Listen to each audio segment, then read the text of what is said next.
하나님, 저들의 기도를 응답하여 주셔서 아버지 기도할 때마다 응답되는 귀한 역사 있게 하여 주시옵소서. 아버지, 주님이 일하시면 아버지 모든 것이 되는 줄 믿사오니 아버지, 우리 순장 수모님들의 입술을 통하여 들려지는 모든 기도가 하나님께 응답받게 하여 주시옵소서.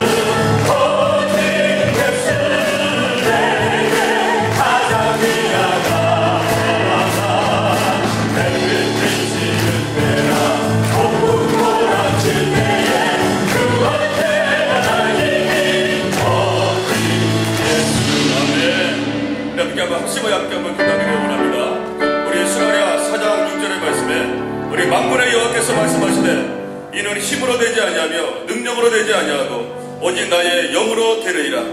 큰 사람 내가 무엇이냐, 내가 술법을 앞에서 평지가 되리라 말씀하고 있습니다. 우리 2011년 우리 3월 한 달 우리의 힘과 능력으로 살아갈 수 없습니다. 우리 성령께서 함께 하여 주시면 아무리 큰 사이라 할지라도 평지가 되는 그 역사가 임할 줄로 믿습니다. 아무리 죽어 말라 비틀어진 마른 뼈라 할지라도 성령께서 함께 하시면 그 마른 뼈가 살아나며 큰 군대를 이룰 줄로 믿습니다. 성령님의 임재하심으로 하나님의 영광을 대면하는 살아있는 예배가 되게 하여 주시옵소서. 오늘 여기에 나와 무릎 꿇고 드리는 이 예배를 통하여 절망하는 자가 희망과 새 힘을 얻고 병든 자가 치유함을 얻게 하여 주시옵소서. 영적으로 갈급하는 자가 성령 충만함을 얻어 승리하는 삶을 영위하게 하여 주시옵소서. 사랑과 은혜의 주님, 이 시간 우리 모두가 온 세계의 나라와 교회와 가정과 이웃을 위하여 기도합니다. 온 세계가 경제의 혼란 속에 있고 또 전쟁과 기근과 장마와 지진 등 온갖 재난 앞에서 고난당하고 있습니다. 주여, 특히 일본을 위해서 기도합니다. 주여, 일본에서 일어난 큰 지진으로 말미암아 많은 사람들이 죽고 또 다쳐 겪고 있는 많은 어려움들을 조명하여 주시옵시고 주여, 일본을 긍휼히 여겨 주시옵소서. 주여, 이 기회를 통해서 예수님의 복음이 전파되게 하여 주시옵소서. 주여, 일본이 깨어일어나 많은 미신들을 타파하고 하나님 앞에 나와 엎드리는 하나님의 영광을 보게 하여 주시옵소서. 열왕기하 6장 1절로 7절 말씀을 찾아주셔서 함께 봉독할 때 하나님께서 오늘 우리에게 주시는 계시의 말씀으로 받으시기를 바랍니다. 우리 함께 교독하는데요, 제가 먼저 1절 말씀을 봉독합니다.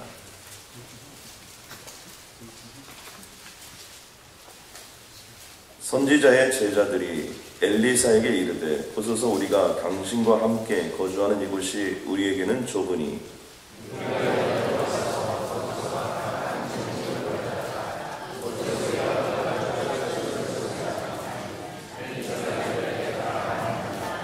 그 하나가 이르되 청하건대 당신도 종들과 함께 하소서 하니 엘리사가 이르되 내가 가리라 하고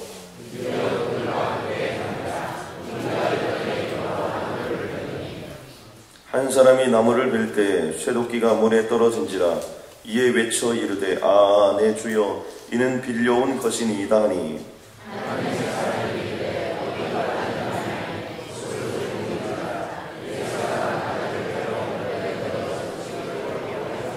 함께 봉독합니다. 이르되 너는 그것을 집으라 하니 그 사람이 손을 내밀어 그것을 집으니라. 아멘. 오늘 선지학교의 확장 공론이라는 귀한 말씀으로 우리에게 하나님의 말씀을 선포해 주실 분은 한국에 있는 성은교회 담임 목사님이십니다. 특별히 성은동산의 원장님이시기도 하시는데요. 신학교 총장님도 하셨고 또 교수님 생활도 오래 하셨고요. 1957년에 사역을 시작하셔서 54년째 목회를 하고 계십니다. 목회하신 지가 54년이 되시는 거죠. 오늘 우리에게 정말 하나님의 말씀을 선포하실 때 이 말씀이 이곳에 있는 모든 분들에게 또 우리 교회를 향한 하나님의 계시의 말씀으로 임하시길 주님의 이름을 간절히 소원합니다. 우리 목사님 감사합니다. 고맙습니다. 우리 감사와 영광의 박수 한번 드립니다. 구약시대는 하나님께서 법으로 세계를 다스려 오셨고 그 아들 예수 그리스도를 보내셔서 공생의 3년 동안에 그리스도께서 오신 목적과 대속의 죽음, 부활, 승천과 그래서 자기를 알아보고 믿어지고 회개해서 구원하는 사람들이 성령의 인치시고 인도하심을 따라 하나라 가게 되는데, 하나라 가기까지 땅 위에서 택하신 백성들의 구원의 숫자가 하나님의 기대에 채워질 수 있도록 하기 위하여 복음의 산 증인이 되어야 한다고 우리에게 지시하신 것입니다. 그렇기 때문에 성령이 오시게 된 것도 예수님이 요한복음 16장 7절에서 말씀하시기를 내가 실상을 너희에게 말하노니 내가 떠나가는 것이 너희에게 유익이라. 내가 가지 아니하면 아버지께로 오실 성령이 너희에게 오실 수 없고 내가 가면 그를 너희에게 보내리니 그가 와서 죄에 대하여 심판에 대하여 의에 대하여 또 내가 너희에게 일러준 모든 복음을 깨닫게 할 것이다. 성령의 역사는 예수님과 시대적 역할 분담으로 교대하신 것이라는 뜻입니다. 이제 아버지 아들의 사역은 지나갔고 지금은 성령의 시대로서 그 성령이 예수님 재림을 위하여 그리스도의 왕국 실현을 위한 그리스도의 백성들을 추수하기 위하여 알곡으로 진리 안에서 성령이 가꾸어 가시는 과정인 줄 믿습니다.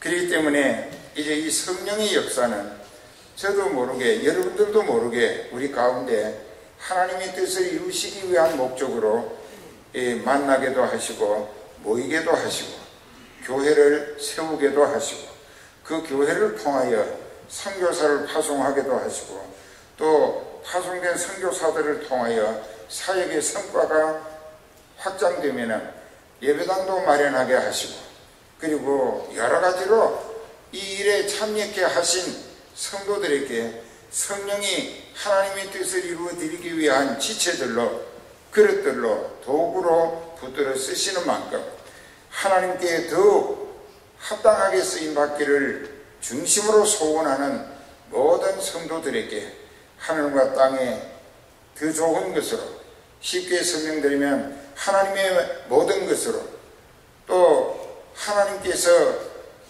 원하시는 뜻을 이루어 드리기 위하여 필요한 모든 여건을 은혜도 주시고 병들었으면 고쳐가며 쓰시고 또 문제가 있으면 해결하시면서 하나님이 더욱 믿어지도록 믿어지는 믿음을 연단시키시는 줄 믿습니다. 그렇기 때문에 택함받은 성도에게는 어떤 어려운 일이 당한다 할지라도 그것 때문에 낙심하거나 주저앉거나 돌아설 이유가 없는 것은 그 일을 당하게 하시는 하나님께서 우리의 믿음이 믿어보자는 믿음이 아니고 믿어지는 믿음으로 확신 가운데 뿌리 내리게 하시기 위한 목적이 있으시다는 것을 깨달을 때 우리에게 당하는 어떤 어려움 내 입장에서는 도저히 헤쳐나갈 수도 없고 해결할 수도 없고 버틸 수도 없게 나를 주저앉히는구나 하게 된다 할지라도 나 자신이 내 혼자 사는 것이 아니라 내 안에 그리스도께서 부활의 생기와 능력으로 나와 함께 사시기 때문에 나는 부족해서 모든 것이 제한적이라 할지라도 나를 택하시고 함께 하시며 인도하시고 붙들어 쓰시는 주님에게는 무한한 가능성 모든 것이 얼마든지 가능할 수 있는 창조주이시기 때문에 그분을 의지해서 해결 못할 일이 없고 타계 극복하지 못할 일이 없다는 믿어지는 믿음을 심어주시기 위한 연단의 과정 그 신앙 성숙을 위한 훈련이라고 깨달아질 때 우리는 땅에 살면서 걱정할 일이 없다는 것입니다. 그래서 새벽에도 나와서 기도하는 것은 하나님께서 이제 우리를 어떻게 쓰실 것인가 왜 나를 이리로 부르셨고 이 목자와 만나게 하시고 또 이 교회에서 주님께 어떻게 쓰임받기를 기대하셨는가 하는 것을 깨닫히시기 위한 목적도 계실 줄 믿습니다. 성령이 역사하시는 역사 이것은 요한복음 3장에서 밤중에 예수님을 찾아온 대학자 니고데모가 있었습니다. 그 사람이 예수님께 와가지고 자기가 예수님을 잘 아는 척하는 말을 했습니다. 내가 선생님은 하나님께로부터 보내심을 받은 줄을 안다고, 그 알게 된 원인이, 동기가 하나님이 당신과 함께 하시지 아니하시면 당신이 행하시는 이적 기사, 표적을 보통 사람으로서는 행할 수 없기 때문이라고 상당히 조리정연하게 좀 체계적으로 자기가 예수님에 대한 기대를 피력하는, 아는 척하는 말을 했어요. 그때 예수님은 거기에 네가 나를 알아보니까 참 반갑다고 손을 내밀어 다독이지 아니하시고, 오히려 이상하게도 들은 척도 않고 내가 진실로 네게 이르노니 네가 거듭나지 아니하면 하나님 나라를 볼 수 없다. 그러니까는 대학자인 니고데모도 예수님은 영적인 교훈으로 주신 말씀인데 육적 기준의 지식으로 이해하려고 하니까 이해가 되지 않습니다. 그래서 그가 말합니다. 내가 이렇게 다 자랐고 늙었는데 어떻게 어머니 뱃속에 다시 들어갔다 나올 수 있겠는가고, 참 유치한 반문이었습니다. 그러니까 교회는 성령에 의해서 영적인 소망의 진리 말씀이 교훈으로 선포되어지는 것이다. 반드시 그렇게 되어야 됩니다. 그 베드로도 무식쟁이고 갈릴리 어부에 불과했지만은 오순절날 성령이 충만히 임재하시고 성령에게 점령당했습니다. 사로잡혔습니다. 우리가 그렇게 되어야 됩니다. 이 목사님은 물론 장로님이나 모든 교회 성도들이 성령에게 점령당해야 합니다. 완전히 사로잡혀야 되는 거예요. 그러면 자기 생각, 말, 행동이란 있을 수가 없어요. 성령이 말하게 하시는 대로 말하게 되고, 또 성령이 지시하시는 대로 행동하게 될 때에 그것은 사람의 신앙을 영적 체질 신앙이라 합니다. 이것이 거듭난 모습입니다. 니고데모는 유치했지요. 예수님은 영적으로 거듭나야 된다는 진리의 말씀을 선포하셨는데 그는 육적 기준에서 그 세속적 지식을 바탕으로 이해하려고 하니까 이해가 되질 않습니다. 내가 다 자라서 해배했는지 홀쭉했는지 모르겠지만은 이렇게 다 늙어가는데 어떻게 어머니 뱃속에 또 들어갔다 나오란 말인가 하고 했었습니다. 그때 바로 그 예수님의 대답은 내가 진실로 두 번이나 되풀이 다짐하시면서 네게 이르노니 사람이 물과 성령으로 나지 아니하면 하나님 나라에 들어갈 수 없다. 그 물은 무슨 뜻인가? 에베소서 5장 26절에 이는 물로 씻어 말씀으로 거룩하게 하사, 이것은 물은 말씀이라는 뜻입니다. 진리라는 뜻입니다. 그 말씀은 요한복음 1장 1절 2절에서 14절에서 태초에 말씀이 계셨고 이 말씀이 하나님과 함께 계셨으니 그 말씀은 곧 하나님이시라. 14절에 그 말씀이 육신이 되어 우리 가운데 거하심에 우리가 그의 영광을 보니 아버지의 독생자의 영광이요 은혜와 진리가 충만하더라. 말씀으로 계셨던 하나님이신 예수님이 육신을 입고 세상에 오셨습니다. 신학적 용어로 영어로는 인카네이션이라고 합니다. 그리고 한국말로는 성육신이라고 하고 중국에서 한문으로는 도성인신이라고 합니다. 그게 무슨 뜻이냐? 하나님이 육신을 입고 세상에 오셨다. 그분이 예수님입니다. 그런데 우리는 그 예수님에 대해서 이제 그 가르치시는 교훈이 거듭나지 아니하면 하나님 나라를 볼 수도 없고 또 말씀과 성령으로 거듭나지 아니하면 하나님 나라에 들어갈 수 없다. 아주 단언하신 것입니다. 그리고 그 니고데모가 세상 수준의 학식이 있다 할지라도 영감적 교훈은 성령의 깨우침이 없이는 깨달아지지를 않습니다. 절대로 깨달아질 수 없습니다. 그래서 세상에서 학사, 석사, 박사 하는 거 타이틀 많이 가진 사람일수록 그거에 자기를 내세워가지고 잘난 척 똑똑한 척 하는 건 참 바보 같은 인생입니다.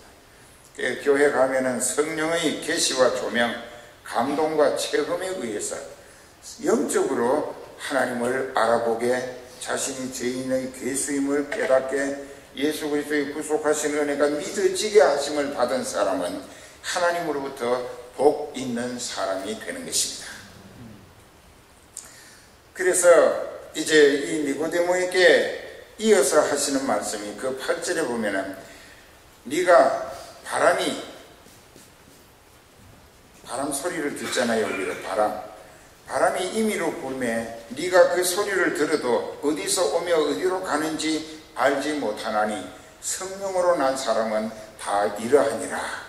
자, 우리가 영적인 소망에 하나님의 아들, 딸이 되고 하늘나라 상속을 받게 되고 영생 복락을 누리게 된다고 하는 내세 소망의 신령한 축복의 기쁨은 이 세상의 지식이나 지혜나 인위적인 수단 방법이나 노력으로는 도저히 얻을 수 없다는 것입니다.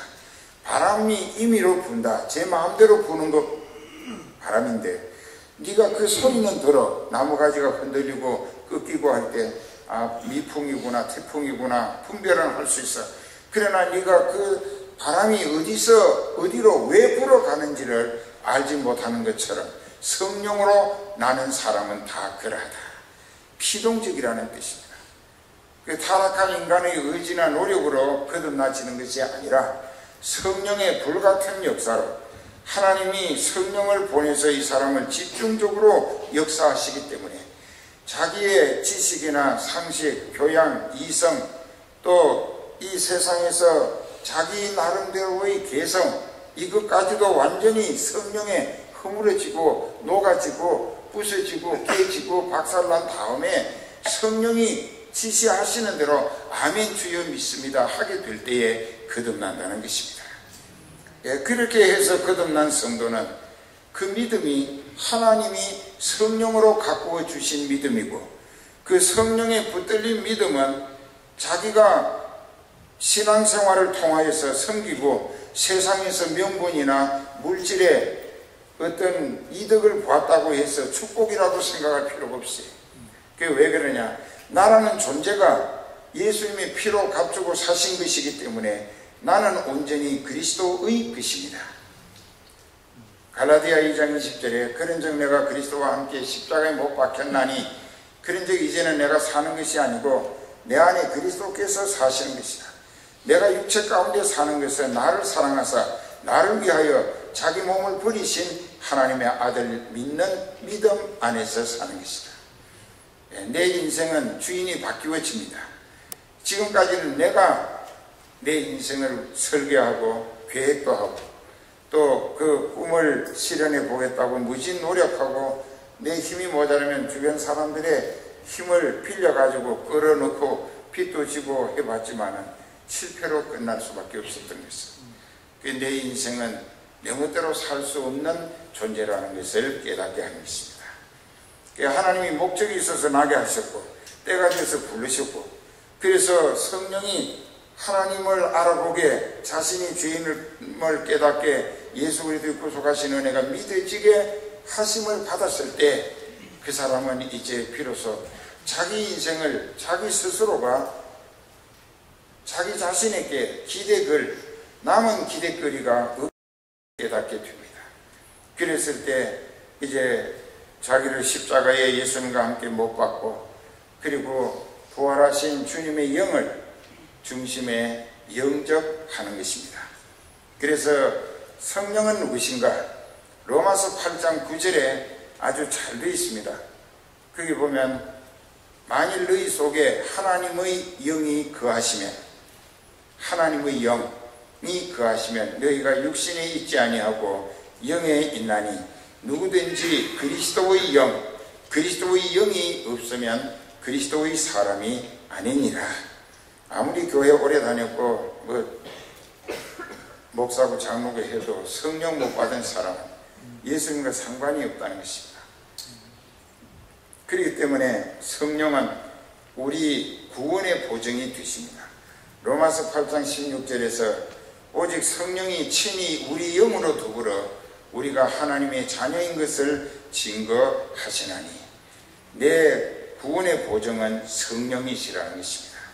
그래서 그 성령이 내게 오셔서 아버지 뜻 가운데로 나를 이끌어 가시고 또 아버지 뜻을 이루어 드리는 도구로 붙들어서 주실 때 그 인생은 성령에 이끌려 하늘나라로 계속 올라가고 있다는 증거가 되는 줄 믿습니다. 이제 본문으로 이렇게 깨달아야겠습니다. 그 선지 성도들이 갑자기 많이 늘어가지고 기존 시설이 협소하게 불편을 느낀 나머지 그 모든 성도들이 공론이 형성되었습니다. 이것은 우리가 이 좁은 시설을 가지고 성도는 점점 늘어나는데 하나님 종 되기 위해서 교육과 훈련받는 일에 여러 가지로 불편하지 않느냐.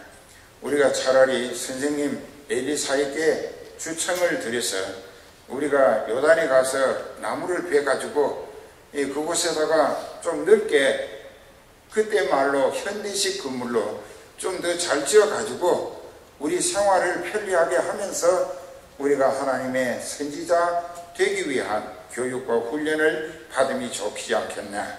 이것이 한 마음으로 합의가 도출되어 있습니다.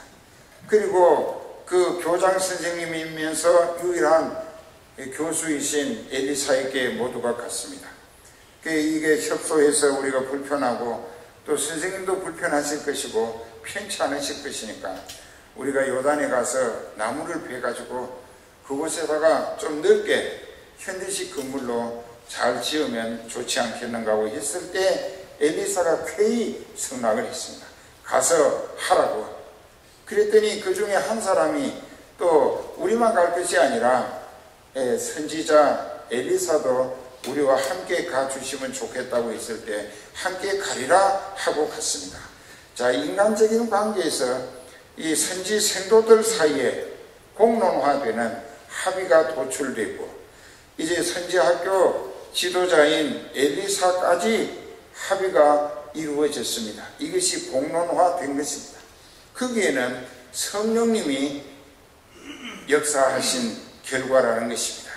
우리는 에베소서 4장에 보면 성령의 하나 되게 하신 것을 힘써 지키라 말씀하셨습니다. 성령은 하나로 만들어서 통일을 시도하며 하나님 나라 확장을 위하여 역사하신 것입니다. 그런데 사탄은 디아블로스라고 하는 말이 이 본명인데 분열과 파멸을 일삼는다는 뜻입니다. 분열과 파멸. 이 사탄의 역사는 성령은 하나로 모아서 하나님 앞으로 이끌어가는 것인데 사탄은 분열을 시켜가지고 파멸로 지옥 가게 하는 것이 사탄의 역사인 것입니다. 그렇기 때문에 이미 성령의 역사가 이 모든 성도들과 선생님까지 성령이 감동 감화하셔서 합의가 도출되고 공론화되어졌다는 것은 이 모든 성도들과 선생님이신 엘리사까지 성령에 이끌리는 모습을 우리에게 보여주고 있다는 증거입니다. 믿으십니까? 그 다음에 이제 같이 갔습니다. 가서 나무를 뵙니다. 그런데 여기 4절에 있는 나무라고 하는 말과 5절에 나오는 나무라는 말은 완전히 히브리어로 호칭도 다르고 다릅니다. 그 4절에 있는 이제 드디어 저희가 함께 갔다. 무리가 요단에 이르러 나무를 베더니 여기서 나무라고 하는 것은 히브리어로 에침이라고 기록되어 있습니다. 에침이라고 하는 것은 이 손가락 굵기보다 조금 더 클 이렇게 별로 제목이 되지 못할 가느다란 나무들을 에침이라고 합니다. 그리고 5절에 보면은 한 사람이 나무를 벨 때에 도끼가 자루에서 빠져 물에 떨어진지라 했습니다. 여기에서 말하는 나무는 우리말로는 똑같은 나무라고 기록되어 있지만 이게 히브리어로 기록된 내용은 코라라고 하는 말로 기록되어 있습니다. 에침은 잡목을 말하고 코라라고 하는 것은 제목을 말합니다. 집을 짓자면 기둥과 들보와 중방, 석가래 이것을 제목이라고 하죠. 목재라고 그러죠. 그래서 코라라는 말은 목재입니다. 굵은 나무를 말합니다. 그러니까 그때는 톱이 없어서 이 철기 시대가 시작된 지 얼마 안 됐기 때문에 이 도끼를 쇠로 날을 만들어서 나무 막대기 끝에다가 구멍에 꽂아서 나무를 계속 찍습니다. 그들이 성령에 이끌려서 열심히 얼마나 특심했던지 진영을 다해서 도끼를 나무 자르기 위하여 내리치고 찍었습니다. 그것이 열심히 특심한 결과였는데 그만 도끼 날이 자루에서 빠져가지고 그 밑에는 웅덩이에 가라앉고 말았습니다. 그런데 이 생도가 탄식을 합니다. 아, 내가 빌려온 도끼를 나무 찍다가 저 깊은 물에 빠졌으니 어찌할꼬 당황해합니다.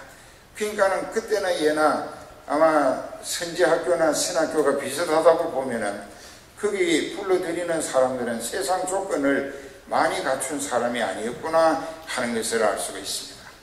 근데 자기가 가진 도끼가 없어서 다른 사람에게 빌려가지고라도 하나님이 성령으로 지시하시는 일에 열심을 다하겠다는 이 놀라운 헌신의 자세가 그만 도끼 날이 자리에서 빠져가지고 웅덩이 깊은 곳에 가라앉아 버렸어요. 들어가서 건져내올 수도 없습니다. 그래서 그가 탄식을 합니다. 이제 내 주여, 이는 빌려온 도끼라고. 내가 그 빌려왔기 때문에 그것을 빠뜨렸기 때문에 내가 그 사람에게 다시 사주기 위하여, 물을 주기 위하여 내가 여러 날 수고를 대가를 치러야 한다는 걱정이었습니다. 그때 하나님의 사람 엘리사가 어디에 빠졌느냐 물었습니다. 그러니까 족이라고 가르치는데 보니까는 물이 맑아서 깊은 곳에 도끼가 가라앉아 있습니다. 그런데 이상한 것은 하나님의 사람 엘리사가 나무 가지 하나를 꺾어가지고 그 웅덩이에다가 물이 고인 곳에 던져 넣었더니 쇠붙이 도끼가 물 위로 떠 올랐다는 것입니다. 이것은 무엇을 의미합니까? 많은 주석가들은 이 말씀을 여기 6장 1절에서 7절까지의 물에 빠진 도끼가 떠올란 기적 그렇게 말하는데 그것이 아니고 오늘 우리가 깨달아야 할 것은 하나님께서도 그들의 성령으로 하나 되게 하신 그 모든 합이 도출된 내용에 하나님의 뜻이 담겨 있다는 사실을, 물에 빠진 도끼를 하나님의 사람 엘리사가 나무 가지를 꺾어서 던져 이것은 행동으로 집중시키기 위한 것이지 나무 가지가 도끼 떠오르게 하는 요술이 아니라는 것입니다. 그게 집중하게, 그 하나님의 능력을 집중해 보도록 하기 위해서 나무 가지를 물에다 던졌어요. 그게 쇠묵태기 도끼가 떠올랐습니다. 그러니까는 그 도끼 빌려온 사람에게 손을 내밀어 집어내라. 그래서 건져냈습니다. 여기에서 무엇을 의미할까? 바로 그 선지학교 확장공사가 하나님의 뜻에 의해서 지시하셨고 성령이 생도들과 또 선지자 엘리사를 통하여 역사하신 하나님의 뜻이었다는 것을 입증해 보이시는 하나님 능력의 응답이었던 것입니다. 말하자면 하나님의 뜻을 받아서 성령이 지시하시고 감동하시고 인도하시고 역사하시는 대로 쓰임받을 때에 주님의 소원, 하나님의 뜻을 이루어 드리기 위한 목적으로 자기 자신의 중심에 열정을 쏟아서 하나님께 섬김의 제물로 쓰임받기를 소원할 때 하나님께서 초자연적인 능력으로 함께 하신다는 증거를 체험하게 해 주시는 것은 하나님이 지시하시는 일을 하나님의 뜻으로 받들어 이루어 드리기 위한 목양지간에 합심전력하게 될 때 하나님의 능력이 뒷바라지 하셔서 반드시 그 일을 아름답게 이루어지도록 저와 여러분들의 목자와 모든 성도들을 붙들어 쓰신다는 확실한 증거로 믿어지시기를 축원합니다. 기도하십시다. 오늘 이 귀한 시간 우리를 깨워서 이 존귀한 자리로 우리를 불러주시니 감사합니다. 하나님, 갈멜산 꼭대기에 임하였던 하나님 엘리야의 기도를 친히 응답하여 주시어서 마른 하늘에 성령의 불을 내려주신 주님을 찬양합니다. 하나님, 오늘 이곳에도 아버지 이민자들의 마른 바닥들, 아버지 하나님이여, 여러 비즈니스에 대한 어려움들, 육체적인 어려움들, 인생의 어려움들, 관계의 어려움들, 나사렛 예수 그리스도의 이름으로 온전히 명예 다 치유함을 받을지어다. 성령의 불이 임할지어다. 아버지, 모든 돌들을 태워버리고 흙과 먼지까지 완전히 태워지는 영광이 임할지어다. 귀한 목사님을 통하여 성령의 살아계심을 선포케 하신 주님을 찬양합니다. 엘리사에게 임하였던 갑절의 영감이 오늘 이 자리에 있는 모든 자에게 임한 줄로 믿습니다. 갑절의 능력이 이 자리에 있는 모든 분들에게 임한 줄로 믿습니다. 갑절의 권능이 이 자리에 있는 모든 분들에게 임한 줄로 믿습니다. 이번 한 주간 승리케 주님 도와주시옵고 3월 한 달을 지켜주시고 보호하여 주옵소서. 하나님, 물고기 2마리와 보리떡 5개로 드려지는 133 특별 새벽기도를 주님 축복하여 주시어서 5천 가족이 먹고도 12강주가 남는 인생으로 주님 우리 인생을 써주시옵고, 내가 그 인생의 간증의 주인공 되게 하여 주옵소서. 내가 그 간증의 현장의 주역이 되게 하여 주시옵소서.